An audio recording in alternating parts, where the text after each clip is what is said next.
to Gospel News Magazine on TV. I am Dr. JANA HERRELL, your host. Did you know that the month of February has been assigned for Black History?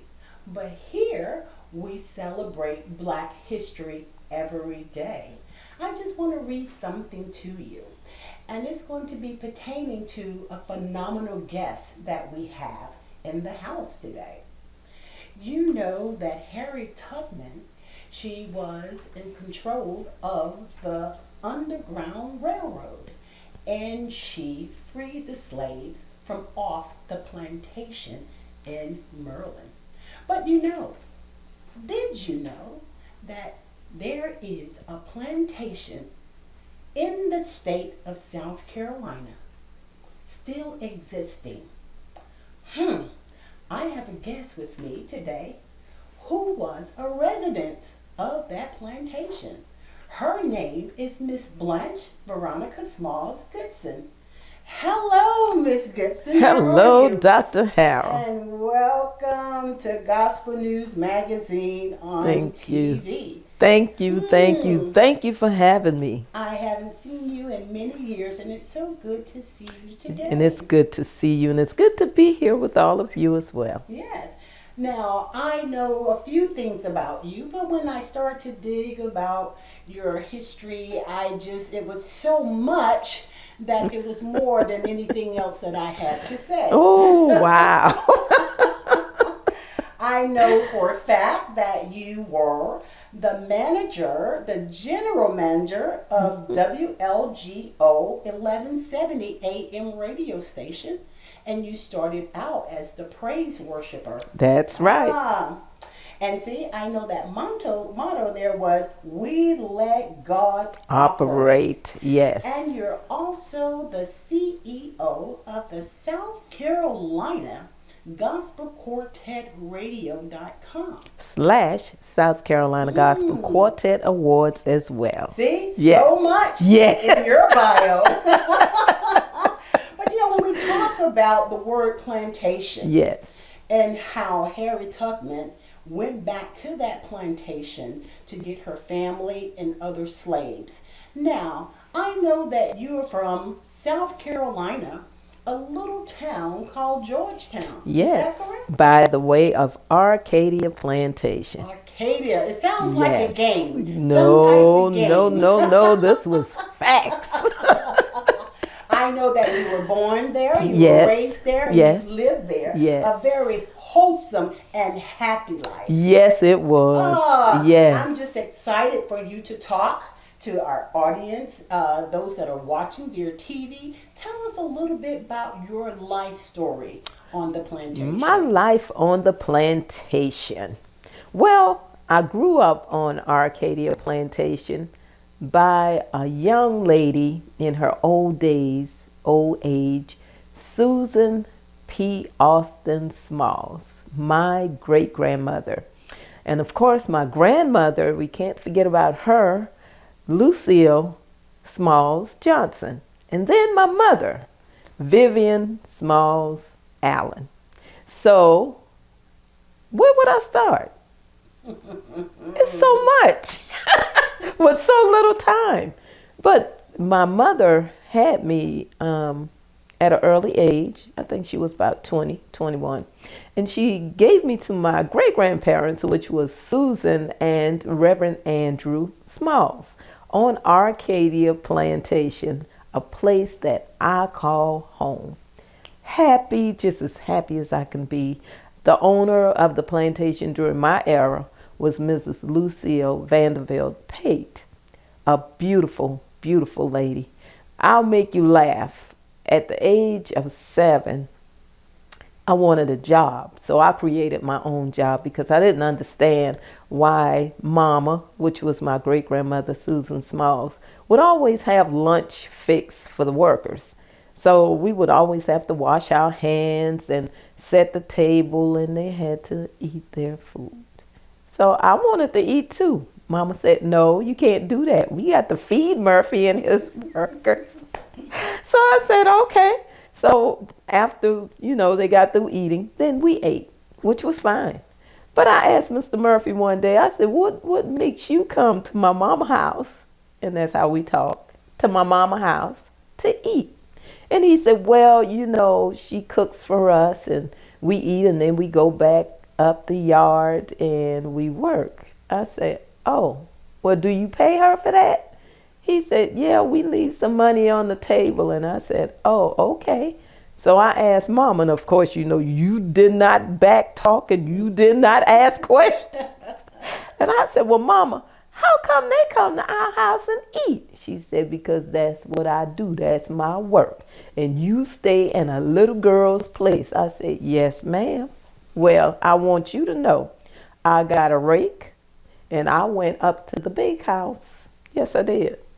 And it was a beautiful magnolia tree. And if you know anything about a magnolia tree, you know those leaves are big and they fall. Well, you can't have a magnolia tree and nobody is raking the leaves. So I started raking the leaves. And I remember Mrs. Pate coming out and she said, Blanche, is it you? I said, yes, ma'am. Don't talk to me because I'm working, because when Friday comes, I want my check. She said, huh? I said, yes, ma'am. She said, well, did Mr. Cox hire you? I said, no, I hired myself. And she thought that was the funniest thing. But let me tell you, I am 62 years old now. And when I got my papers from Social Security, Dr. Harrell, Yes. do you know that job is listed? Really? So Oh, yeah, on you. Friday, I got my check and I got taxed. Yes, I did. Can you share how much you were making? Well, I was only making $7.50, but that was a lot of money Yes. back during those days. And I proudly took that check to my great-grandmother. And she said, gal, what you call yourself doing? I say, working so you can take care of these kids. How many kids did she have? It was 15 of us. Oh, wow. My mother had 5. My Aunt Dell, who's deceased, which was my mother's older sister, she had 3. And of course, that was my niece that I showed you, because I was never their cousin. I was always either a sister or a niece. That's how we were raised on the plantation. And of course, there were other cousins that came along, and Mama took care of everybody. Mm-hmm. Nobody was a stranger. But the life on the plantation, like people say, oh, you had to do this and you had to. No, my life was beautiful. I tell people all the time, I was born rich. I was born with a silver spoon in my mouth. I say, you talk about Halstons, honey, I wore Halstons. You talk about Gloria Vanderbilt, I wore Gloria Vanderbilt. I had it like that. I hope you wore a little wind song. Oh, yeah, I went wind song, song, stayed on my mind. But I did. Ask you something. I know when my mother was coming up with her sister and her aunt, it was 2 sisters. They were raising their children together, so they grew up as siblings instead of first cousins. Right. And all the girls would sleep at the top of the bed, and the boys would sleep at the bottom. So when one got chicken pox, they all got it. When girl. one got measles, they all got it. They shared everything. And just living in a house, when you talk about 15? Yes, 15. So what size was your home? How many rooms? We had a 15-room house. Downstairs, we had 2 levels. Downstairs, you had what was called the living room. You had the dining room. Oh, yes. And you sat to the dining room table and you ate. It wasn't going in the living room. It wasn't going in another room and you eat when you want to. We ate as a family. You had the bathroom. We only had 1 bathroom, but we managed. Then you had a playroom that was downstairs. You had a front porch. You had a side porch and you had a back porch. So the house had 1, 2, 3 doors. And then upstairs you had Mama's room, which was the big room. Then you had another little room on the side. Then you had the middle room, which was our room. Then you had another bedroom. And then you got another bedroom over there. And then the room that they call Blanche's room is on the opposite side. So we had a lot of room. Yeah. But let me tell you, we slept in the same bed. So when one person went to bed, everybody got wet. We didn't really have chicken pox and all that stuff because On the plantation, you got to remember, they were doctors. Okay. They knew how to go out in the woods and get herbs and mix those herbs and make sure you had what you need. Yeah, I believe they call them house doctors. Well, That's what they were called? yeah. House doctors. Because when I get sick, like if I get a cold, you know what I say? Boy, I wish I was back on that plantation to get me some life of molasses so I could make me a tea and drink it and I won't be sick. Yeah, you don't see that much. No, you don't. If you had like a boil or something on you, they would go out in the woods and get a leaf, ball that leaf, make a salve and put it on you and you were fine. But my life on the plantation, here again, there's so much to share. We just don't have enough time to share it all. But I will share this. I was a bad little girl. Yes, I was. I would run up under the house, hide from the chickens and the ducks. Because the chicken name was Pigeon. The chicken would eat your cornbread. Ooh. So one of my uncles, which my uncles and my aunts, and I talk about Martha and Fruity all the time, and my dad, Uncle Andrew, all the time, we wasn't raised like, this is your uncle, this is your niece. We were sisters and we were brothers because we was raised up as a family in Mama's house. Daddy didn't live too long because I think I was about 9 years old when he passed away. But Mama lived that good, rich life. And when I say good, rich life, she lived a life to see me grown with a baby and married. So wonderful. that was a good life for me. I get kind of emotional when I talk about her because she was everything that I needed. If I needed love, she was love. If I needed joy, she was joy. She was everything. But the plantation life, we all got along.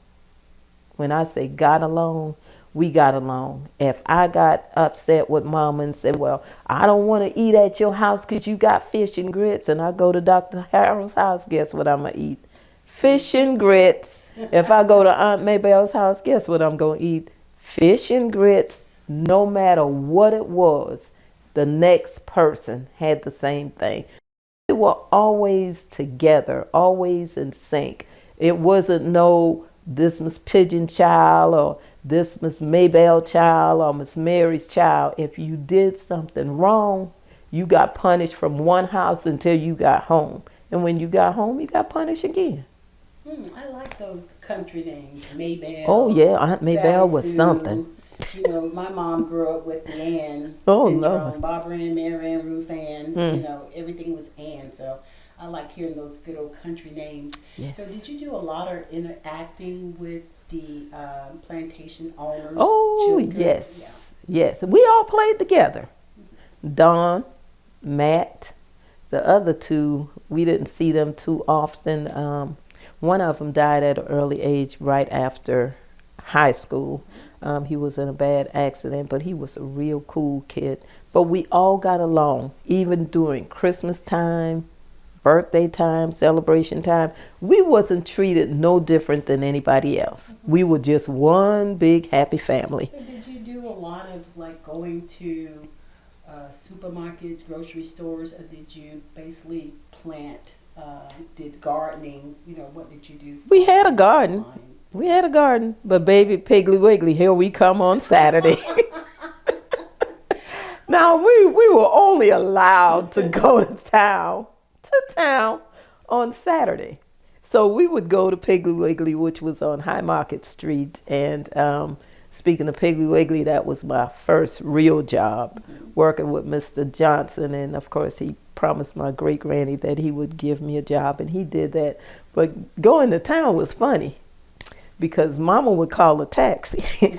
A taxi? She would call a taxi, sir, and he would come with the station wagon because, you know, it was a lot of us.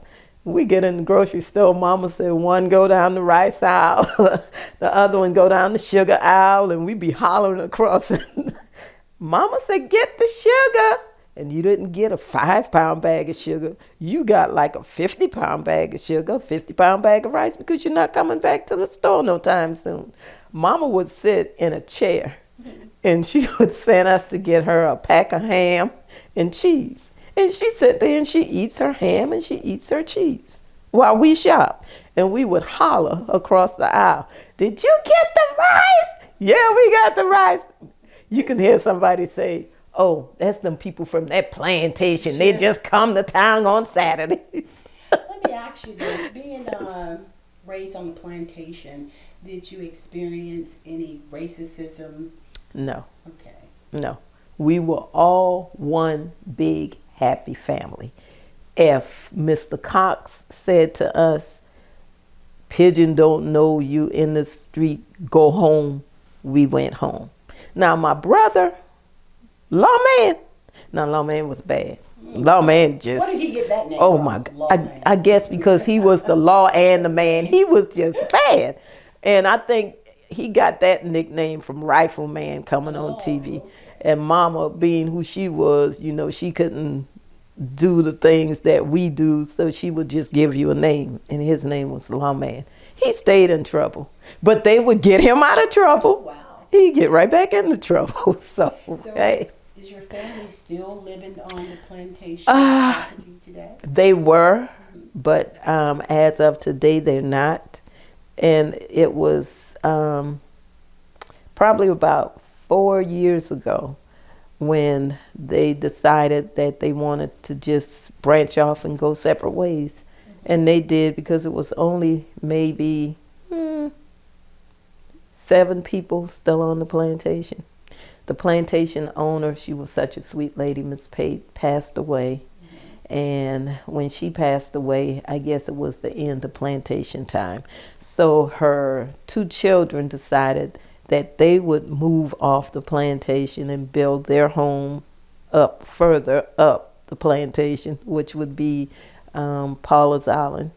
So it was no need. You wasn't planting anymore. You wasn't fishing anymore. You wasn't ducking anymore. You wasn't deer hunting anymore. You wasn't doing any of those things. So you just living. So I guess everybody wanted to just branch off and be on their own, and they did. I heard a little story about you in your younger days on the plantation.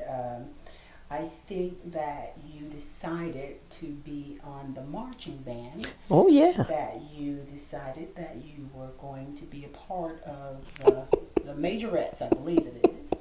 And you were told by your grandmother, or was your great-grandmother, honey, that you could not be a part of that. could not. And being the strong-willed person that you were back then, and you still are today,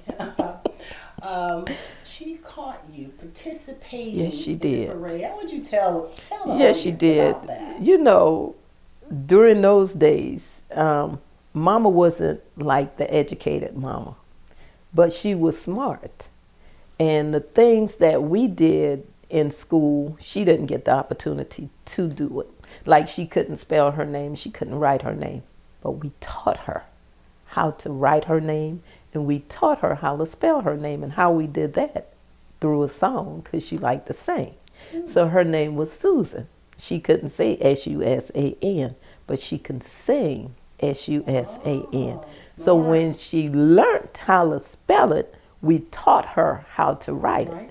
So by going to school, Mama want to know, well, what are some of the activities that y'all are doing?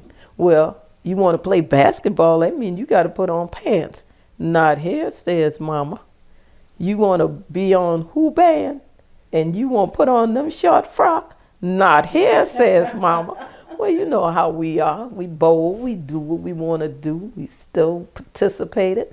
Well, it was the Christmas parade.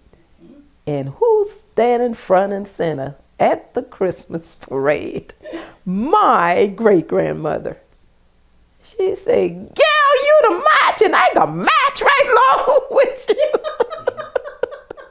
So she was marching right beside you? And fussing the whole And way what down. were you thinking? I'm gonna get a beating when I get home. But she did not.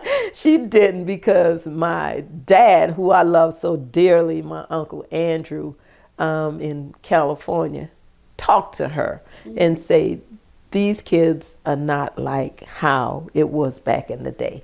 They want to participate in things. They want to play basketball, which I did. They want to be in a band. They want to march in the marching band. They want to put on these little short things. Mama say, well, long as she put her pants up under that thing so nobody can see him leg. Well, I got on a short skirt. They gonna see my legs.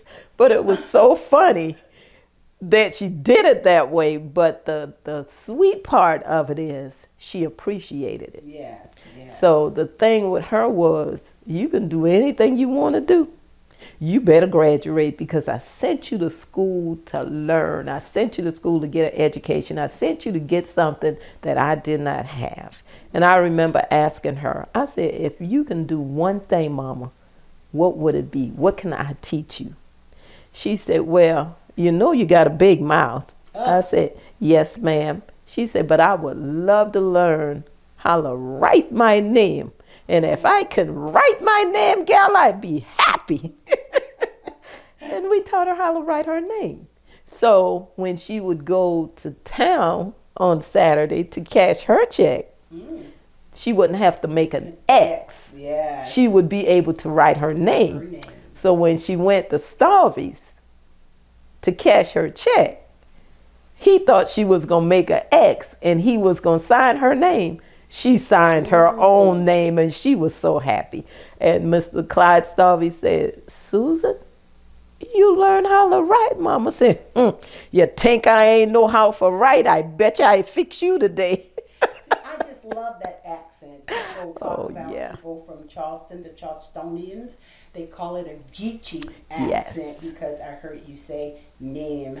I went to Lamar, South Carolina with a girlfriend when I was probably about 12. Wow. And her great-grandmother was talking, and I noticed she said, turn off the lights, we might ride, and everything is tight. Yeah. So I said, might ride, tight. Now I got the eyes in this family. And so I was listening to you say that. So can you just tell me a little bit what it was like far as your spiritual growth on the plantation? Well, girl, I'm glad you asked me that. Because see, Ann, let me tell you one thing. Mama house was right here. And the church was right there. So we were so close to the church, you didn't have to drive. All you have to do was walk from Mama house to the church. Now, there was a bell on the top of the church. We prayed every day they didn't ring that bell before we got to the church. Because if they rung the bell, that means you're late. And if you're late coming to church, it ain't a pretty picture afterwards because you're going to get a whipping. Because you're going to sit on the front seat. So everybody see you coming in late. Well, what you think you're going to get when you get home? And then sometimes they didn't even wait until you got home. But my spiritual growth came out of St. Anne's Baptist Church on Arcadia Plantation. And the church still exists. Mama was a first lady. And of course, later on, she became a deaconess after Daddy died. Fruity was the choir director. So Blanche can't sing, but that's how I learned how to sing. I was also an usher. I didn't know anything about the streets because I was brought up in the faith base. And not saying that I'm better than anybody else because I had my faults just like everybody else did. But I knew my place in Christ. Yes, you had a solid foundation laid for you. And it's still solid. Because I still remember my growth. But don't make me mad now. Girl, I say I got a mama and I had a daddy. I never knew who my father was, but I got a mama and I knew my daddy. I guess my daddy was a nice person because that's me. And my mama was so mean. So I guess that part of her is in me because it's two sides. You're also a mother girl, as well. I am. I am a mother. I'm a proud mother of a young man by the name of Toby. Toby, where does that Allen Goodson. Toby. Kunta Kinte. Toby. Them come from Kunta. And him can run just like Kunta. Yes, they just didn't cut his foot off. I was over to your house one time several years ago, and I saw Toby outrun a dog. Yes. Literally outran Yes. China. Yes. And I couldn't believe And that was his running partner. So would you say how different is life from the plantation to now in what the people in Georgetown would call the big city? Well, I remember Jana sick, and I went through a lot of illness growing up, and Mama took good care of me. And they said I would never have a child. He's 34. Thank you. And out of that one son, I have 2 grandbabies. Tara, that's my heart. And Talia, that's my other heart. But Tara got my heart. So I have those 2 girls. Growing up on the plantation, it was dark because we didn't really have light. Like the city got light. Plantation had no light. If your porch light wasn't on, it's dark. You put your hand out there, you can't see. It's just black dark. And I remember at the age of 19, I told Mama, I said, well, I think I want to go to college. She said, what you say? I said, I want to go to college. She said, well, what college you going to? I said, well, I can go to Georgetown Tech. She said, okay. And I took up criminal justice.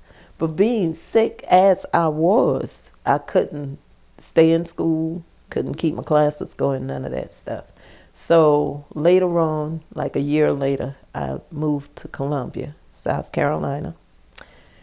And I told Mama, I said, I think I'm going to live in Columbia. She said, gal, they ain't got nothing but light. It's still a country. And I said, well, she said, well, why you want to move there? I said, well, I can go to school and work. I can get a better job. And she said, you work too much now as it is. I said, yes, ma'am. But at least I would be able to make money and send money back home to you. How is it different? I got my own car, got my own house. I can come and go freely, do what I want to do, come when I want to come. At the age of 19, I don't have Mama saying, gal, you go out there, you better be back home by 10 o'clock. Street lights is good. Turning your own keys is better. But it's not really a big difference when your heart is in the right place, because it doesn't matter where you live. If you got Christ as the center, there's no difference. Yeah. Before I let you go, I want to talk about how did you come to work for WLGO? WLGO AM 1170. First, before you say something about that, I'm sorry, because if I recall, it was located in a racist area. Lexington, South Carolina. Yes, it was. And the station was owned by Mr. William Branham. I didn't know anything about that station because that's not where I got my start. I got my start at WOIC 1230 with Reverend Dr. Charles B. Jackson as a prayer warrior. And then I started the Prayer Warriors Banquet for WOIC. And later on, Reverend Clay Evans came to Columbia, South Carolina, by the way of Greater St. Luke Baptist Church. Reverend D.E. Franklin was the pastor during that time. So they were friends, and he brought his choir. And like I said, I knew nothing about that radio station. And a friend of mine, his name was Deacon Robert Cook. He was one of the deacons at Greater St. Luke. And going through a cancer battle, as I did, would always be in and out of the hospital, in and out of the hospital. So he came to my home one day looking for me, Deacon Robert Cook. And I wasn't home. I was up at my mother-in-law's. And he came up there and he said, you was commissioned to do a job. And I said, sir? He said, God told me to come and tell you there's a radio station in Lexington that you need to be working to. And I said, radio? I don't know nothing about no radio. All I know to do is pray and whatever. But to run a radio station, I said, you sure God told you that? He said, God said, if you don't want to be sick again, you go. So I said, where's this radio station? Because mind you, me, during this time, I'm working for Parts Plus, which was on Garlane Road off of Rosewood Drive in Columbia, and working for Walmart. There are no amps there, huh? No speakers for me to talk on. So to make a long story short, and like I said, it's just so much, you don't have enough time to tell it all, but you tell what you can. And I said, well, give me the address. So he gave me the address, and I went on to Lexington that next day. I could not find that radio station. I rolled down that road, and when I say a long road, that was a long dirt road. And when I got halfway down, I turned around. Go down this road again, I turn around, and I remember Mr. Ben Satcher coming out. And I said, how you doing, sir? He said, fine. How are you, young lady? I said, fine. I said, I'm looking for a radio station back here. He said, no, I don't know nothing about no radio station back here. And I said, well, this Branham View Road, right? He said, yeah. And I said, oh. And he said, well, who are you? I said, well, I'm just nobody. I'm just Blanche Goodson, looking for a radio station that I was sent to by God. He looked at me. He said, sent to by God? I said, yes, sir.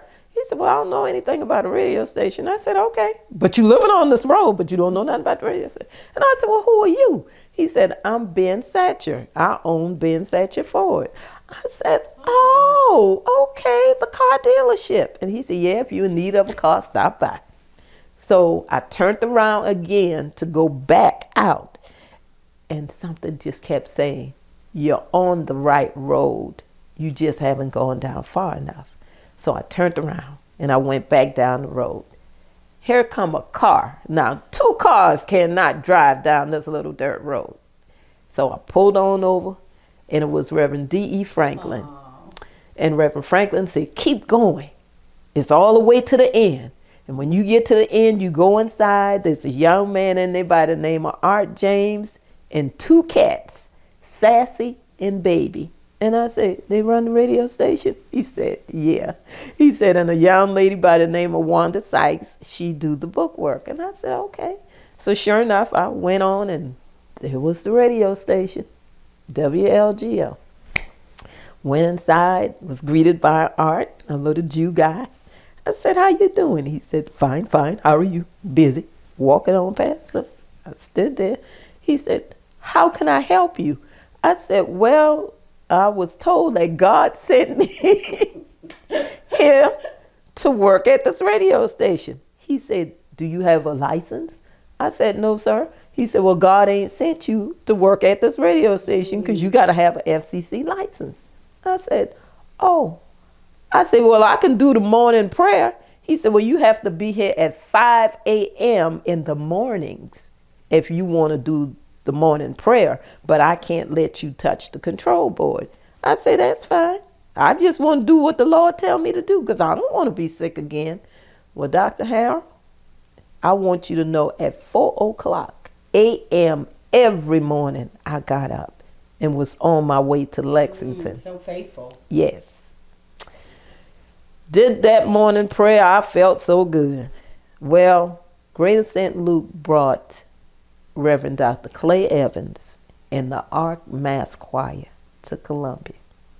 I'd just gotten off from work, and I said, Lord, I'm tired, but I'm going to this concert because I love to hear that man sing. Never met him, didn't know him except by his music. Another young lady and I, the church was crowded. The fire trucks was parked out there because I guess they said if one more person go inside, we're going to shut you down. When I say that church was packed, it was packed. So we went in through the side, and she said, well, you going in? I said, girl, yeah, I'm going in. You better come on if you're going. So we went through the side door. I had on a beautiful pink dress. I don't know how Reverend Evans saw me when I came through that side door. He said, there she go, there she go, there she go right there. And I said, oh, we got busted. And he said, come here, baby. Come here, baby. And I look at the girl. I'm like, he talking to you.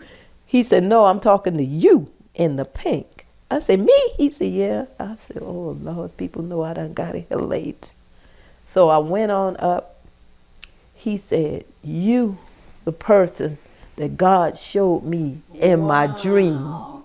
You the general manager of my radio station. I said, sir.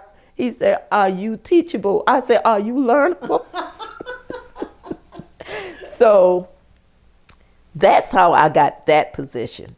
Now, it was a lot of stuff that went on in between because I'm black.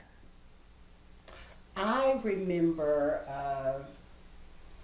I'm not sure of the year, but I can remember when you were on Channel 19 News in Columbia, South Carolina, Lexington, South Carolina, where the Ku Klux Klan had paid you a visit. Yes, they did. And I want you to know that I got ridiculed.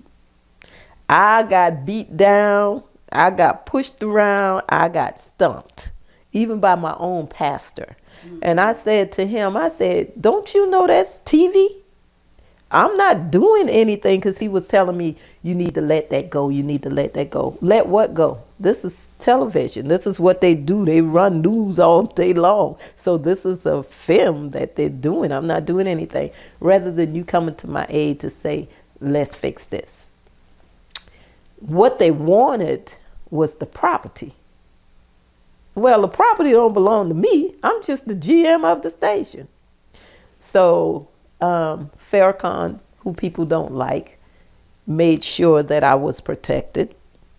Went through a lot with them even taking my son. Well, yeah, they took him. And let me tell you why they took him. I left him at the radio station while I went to the bank to do transactions because he was sleeping.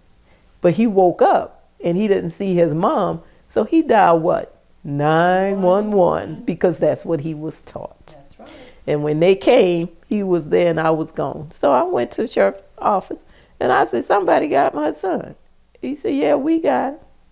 And why did you leave him alone? I said, well, he was sleeping. I went to the bank to do a transaction. He said, well, we'll see whether you get him back. I said, I bet you I'm going to walk out here with my son this morning. Of course, and he looked at me, Mommy, I called 911 because I couldn't find you. But to make a long story short, that property was then sold. And it was sold to Dr. Claude Anderson. And Tom Pope was a part of it at that time. And then it was later on again by the person who said that it wasn't no radio station back there. So I said, if you wanted the property, all you had to do was go to the man who owned it and offer him a nice chunk of change. And you would have had it, because coming after me, you were coming after the wrong person. Yeah, you have done so much in your community. I know you have your hands in a lot of jobs and everything from political. I know that you have been a campaign manager for so many candidates that have actually won as well. Yes. You've been so helpful in the church community, even with the South Carolina Quartet. I even remember you having your own TV show. Yes, South Carolina Gospel Quartet. Yes, and they can still check that out by doing what? They can go on the website, www.southcarolinagospelquartet.com. And before we end this conversation, Ms. Goodson, I know people didn't know that you were born and raised on a plantation. Yes. Even on your radio station in Lexington, you were responsible for a worldwide now celebrity.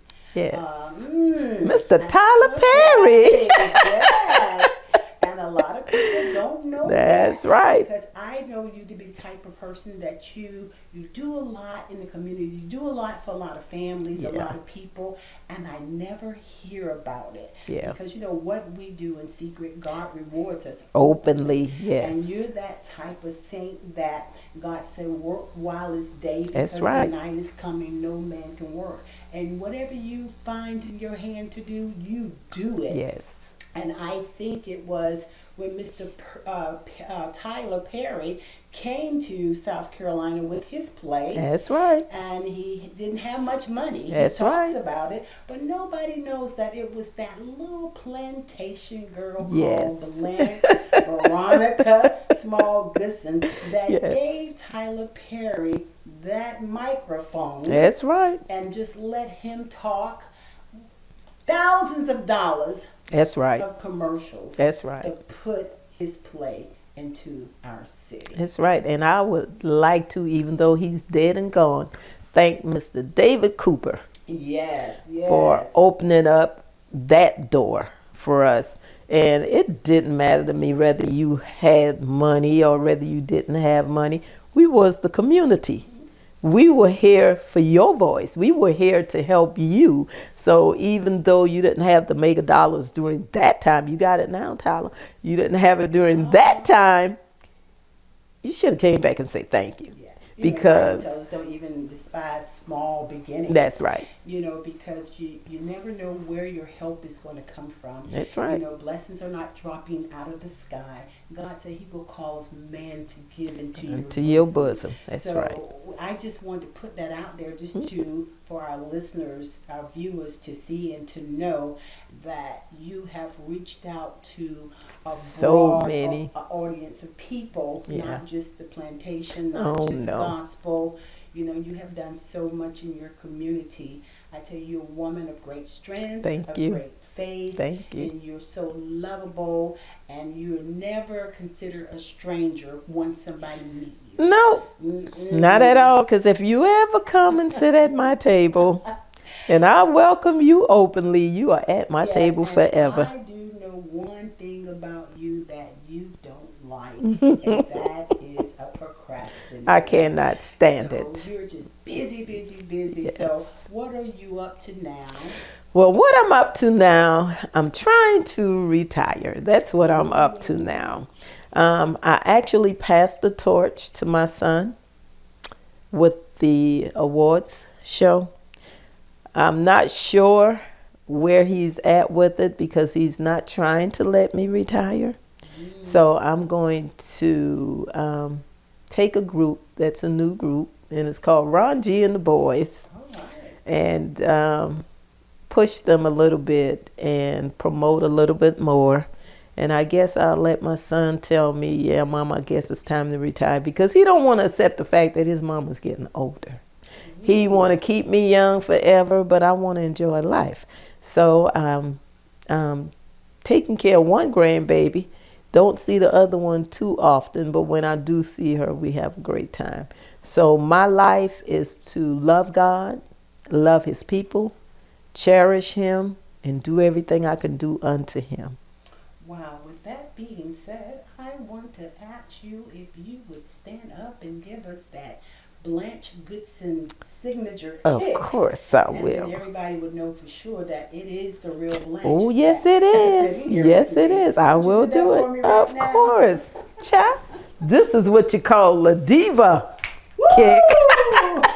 I want to thank you so much for joining us on the Gospel You are so welcome. News magazine on TV. Thank you for having me. Come again. And I will. May God continue to bless you and your family. Thank you. I don't believe that you're going to retire anytime Oh.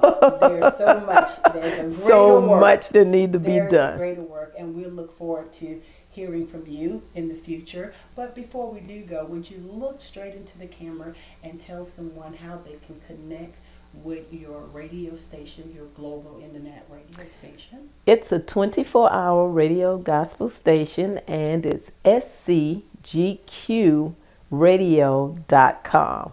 That's scgqradio.com, or simply just type in the name Blanche Goodson, and I'm sure you'll find me. Thank you so much. My soul Yes, it is. cries holy. Ooh, down in my soul cries. Made me so sick. This 9 pound here, I ain't get sick at all, and that was in the house. My soul in my sanctified soul.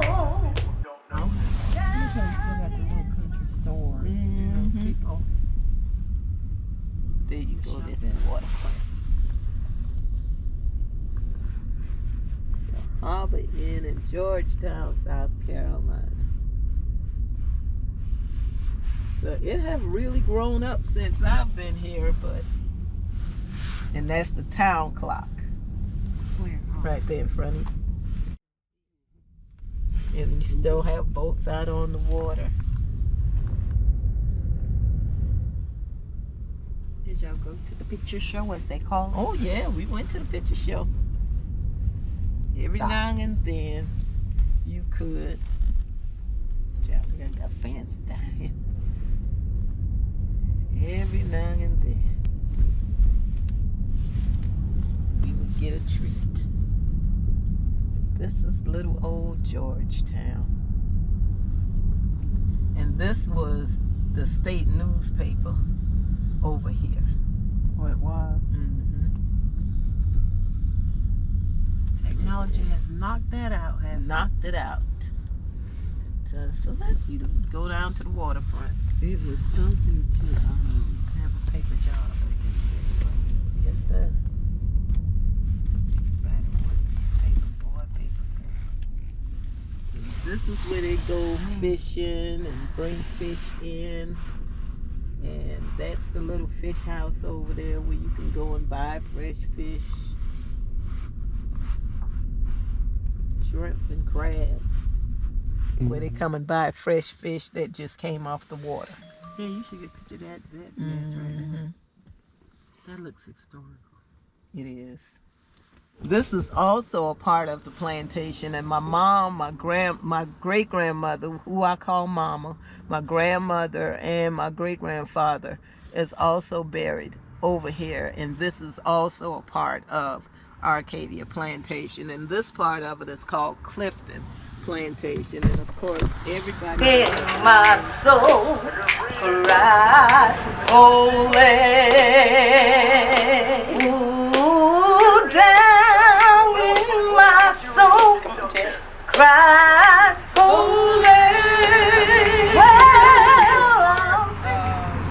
The burial spots, and great grandparents and grandparents are buried down this road, and all of this brings energy to me. All of this make me feel great. All of this show me love. So thank you, Mama. Thank you, Daddy. Thank you, Mrs. Pate, for giving me a great life on Arcadia Plantation. I love you so much. Ooh, down in my soul, Christ.